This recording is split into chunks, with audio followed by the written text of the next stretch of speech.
Hello guys, good morning. Today is July 16, Tuesday. At dito lang kami ni Mamita para update namin kayo regarding yung procedure na ginawa ko nung nakaraan, yung colonoscopy. Kung di nyo pa napanood, pwede nyo panoodin yung aking upload. Update ko lang kayo regarding dun sa result. Okay naman lahat, nakalagay naman doon normal, except doon sa nakita ni doktor na may maliit na bukol doon sa aking colon na mame. Ang sukat niya ay 3.5 cm. So sabi naman ni Dr. Aladin, hindi naman siya malignant, but gusto niyang malaman kung ano yun. Kaya nirefer niya kami sa Hamad for further investigation or observation. Yan. So kaya ngayon guys, pupunta kami sa Hamad para magpa-check up uli. Then kung kailangang mag second opinion or mag-undergo ulit ako ng colonoscopy para ma-detect kung ano talaga yung object na yon. Object ba? Mass? Yung mass.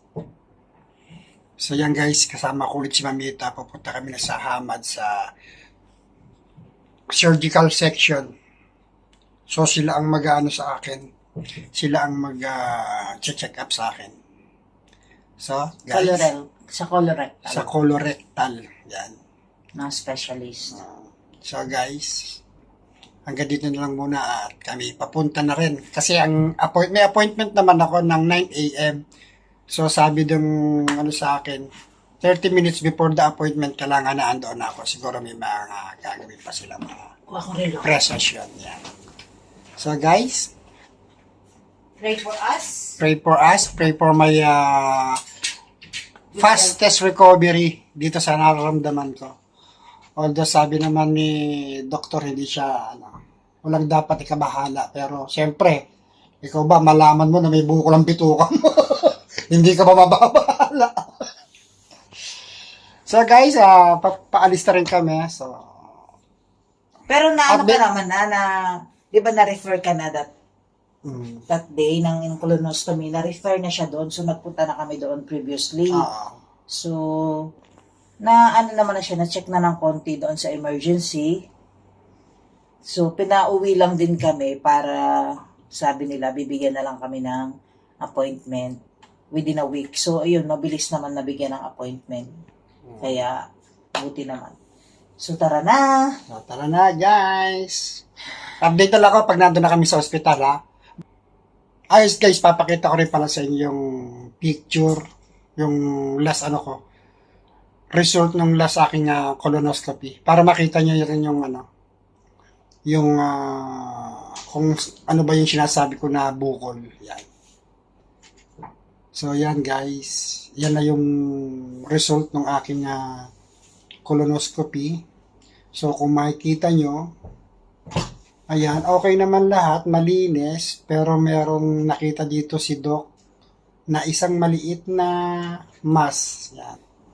May nakita siya ditong mass na ang sukat ay 3.5 cm. So ito ang dahilan kung bakit kailangan namin na mag second opinion sa Hamad.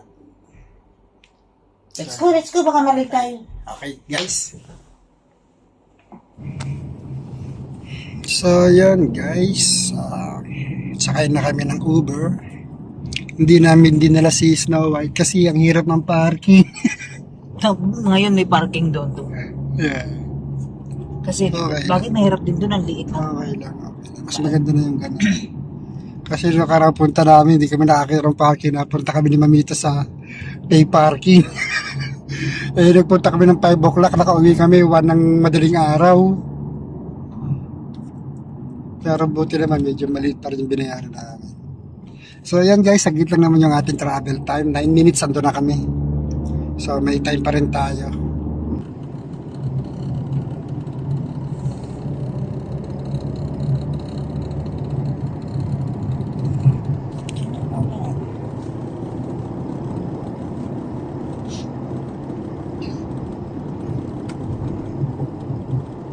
So yan guys, approaching na tayo sa Hamad.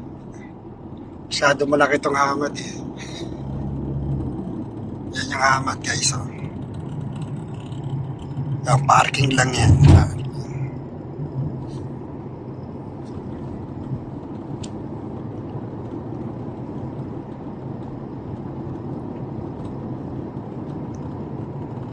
Yung park na yan ng Hamad. Meron tayo sa kabila. Iikot pa tayo, kakanan pa tayo.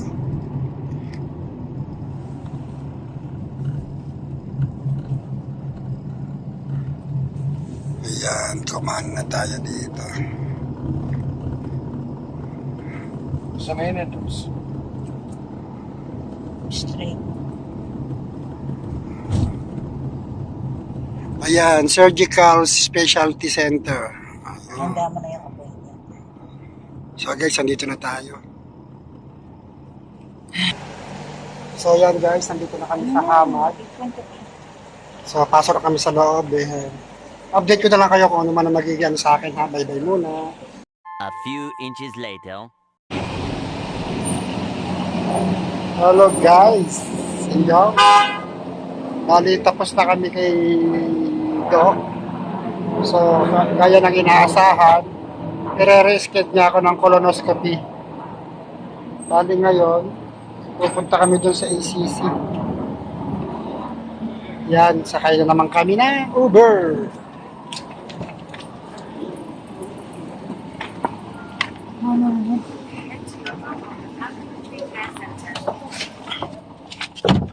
Sorry. Drive safely. Let's take Mohammed bin Tali Street and Ahmed bin Ali Service St. Hamad Medical City. Arrival time on this route is similar to Mohammed bin Tani Street, Ahmed bin Ali Street. So, ayun, kagaya nga nasabi ko, At the roundabout, take the punta third kami sa exit ACC onto Al Port Floor Rayyan para Then i-orient niyo ulit ako kung ano ang gagawin ko sa procedure ko ng colonoscopy. Pero siyempre, dahil nag-undergo na tayo, Turn right. Then keep alam left. ko na siguro, alam ko na naman ang gagawin doon. Keep left. Mag-ano ulit tayo. Ano yun? Fasting. Ka-fasting ulit. Mag-take ka muna nung Pico preparation.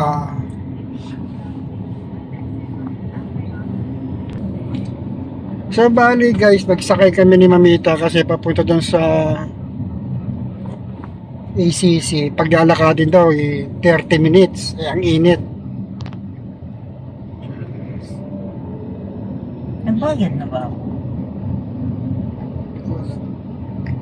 Lumalabas pa pala kami ng main highway. Tapos iikot sa kabila, no?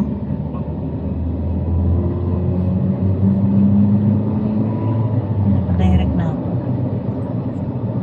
Nagkaltas na ba?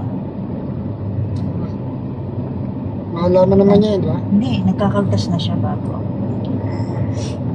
So yan guys, kita nyo ba? Ganyan kalaki ang Hamad. Ilang building yan, Hamad Hospital. Meron pa nga dito sa kabila. Meron pa dyan sa likod. Tapos dito naman sa left side namin, nandyan yung kidney, di ba? Kidney, ayun yung kidney center.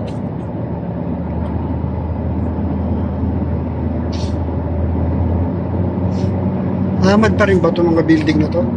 General Retirement Social Insurance, hindi na ba? Yung mga likod niya.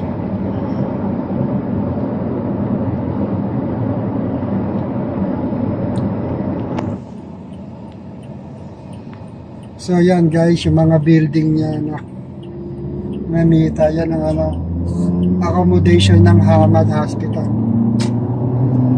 Ganda, no? Pero hindi pa yan lahat. Yung iba live out pa. Ayun ata dyan, mga single lang, no? Siguro. Ano? Dating yan, ginamit nung It's village. ano nga yan? Asian Games. Asian Games ng 2006. 6. Ayan, part pa to ng Hamad yan. Part pa rin yan. Ayan, dyan. Ito naman kami pupunta. Ay, hindi pala. Oo, ikot lang tayo. Dito tayo. Ito. Siguro. Military Care Center, okay? Ha? Military Care Center. Yeah, yes. This building. That one.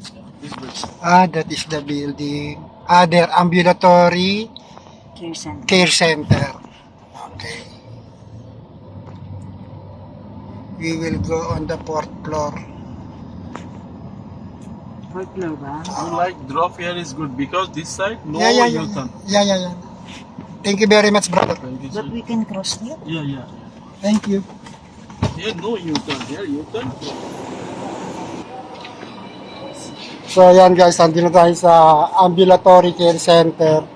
So, pagpasok namin dito, hindi ko naman dala kung pwede tayo mag-video. So, patay ko muna guys, mamaya ulit ang update.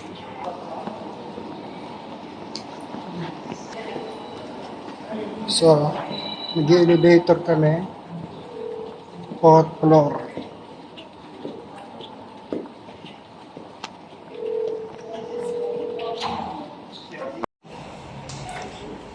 So, yun guys, galing na kami dito sa ACC, Ambulatory Care Center. Para sa, in-orient lang ako dito kung ano aking gagawin bago mag-undergo ng colonoscopy. So, almost the same procedure naman. Pero ngayon may dagdag na gamot na tablet. No, dati wala akong tablet. So, morning ng one day before, pwede ko pa ng gamot mo. Morning lang. Tapos, ngayon pupunta na ako sa first floor. Magkukolect na kami ng gamot.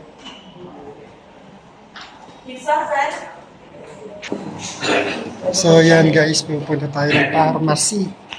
Kukuha tayo ng gamot para sa aking second colonoscopy. Saan pharmacy?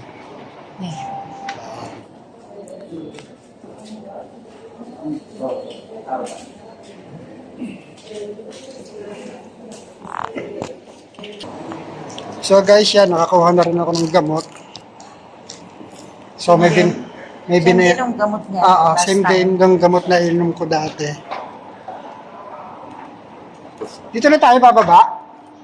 Ha? Dito na tayo. Parking naman yung babae. Dito tayo. Saan?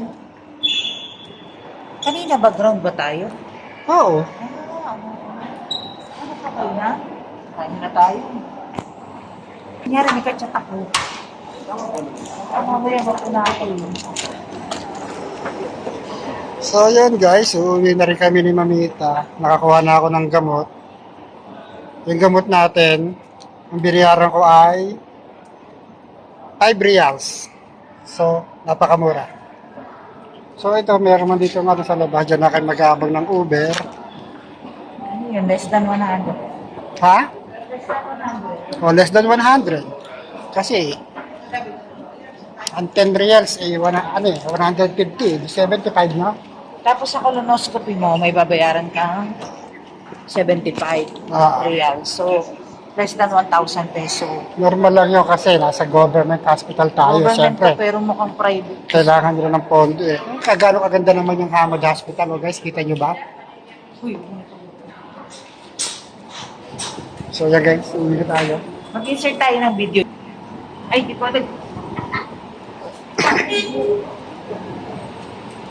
Napakalaki ng hospital na to.